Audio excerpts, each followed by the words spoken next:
आणि बारामतीमध्ये काल मतदान पार पडलं। मतदानाच्या दिवशीच बारामतीत अनेक गैरप्रकार घडल्याचा आरोप करत राष्ट्रवादी शरदचंद्र पवार पक्षाने ट्विटरच्या माध्यमातून विरोधी पक्षावरती टीका केली आहे।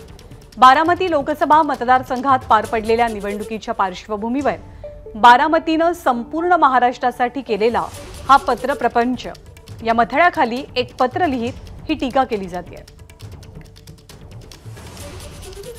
या पत्रात काय लिहिलंय ते आपण पाहतोय। 10 महत्त्वाचे मुद्दे। मी बारामती बोलतेय या नावाने हे पत्र आहे। नमस्कार, मी तुमची बारामती, या राज्याची एक भगिनी। आजवर अनेक निवडणुका पाहिल्या, राजकीय स्थित्यंतर पाहिली, पण काल जे घडलं ते फार नवीन आणि वेदनादायी होतं। काल आदर्श आचारसंहिता बासनात गुंडाळण्याचं काम सत्ताधाऱ्यांनी केलं।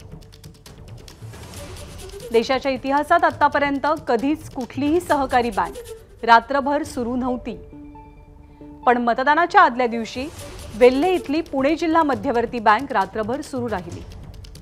बंद खोल्यांमध्ये कार्यकर्त्यांकडून पैशांचं वाटप सुरू होतं। आमदाराकडून तर त्यांच्या विरोधातील कार्यकर्त्याला शिवीगाळ झाली।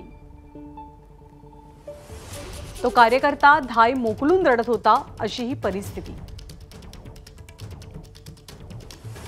परंतु बारामती लोकसभा मतदारसंघातील जनता सुजाण आहे।